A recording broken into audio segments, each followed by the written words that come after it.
வணக்கம். விஷா செய்திகளுக்காக சுகுமார். செய்திகள் வாசிப்பது ஜான்சி ராணி. திருவள்ளூர் அருகே கிணற்றுக்குள் விழுந்த பசுமாட்டை தீயணைப்பு துறையினர் பாதுகாப்பாக மீட்டனர். திருவள்ளூர் அடுத்த புல்லரம்பாக்கம் அம்பேத்கர் நகர் பகுதியில் வீட்டு அருகே சிமெண்ட் உரையால் அமைக்கப்பட்டுள்ள கழிவுநீர் கிணற்றில் தண்ணீர் தேடி குடியிருப்பு பகுதிக்கு சென்ற பசுமாடு கால் தவறி 12 அடி ஆழமுள்ள கிணற்றுக்குள் விழுந்துள்ளது. உடனடியாக இது குறித்து அப்பகுதி பொதுமக்கள் திருவள்ளூர் தீயணைப்பு துறையினருக்கு தகவலை தெரிவித்துள்ளனர்.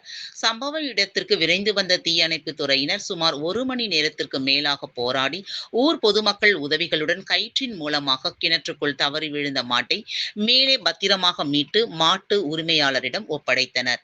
இந்த செயலுக்காக தீயணைப்பு துறையினரை அப்பகுதி பொதுமக்கள் வெகுவாக பாராட்டினர்.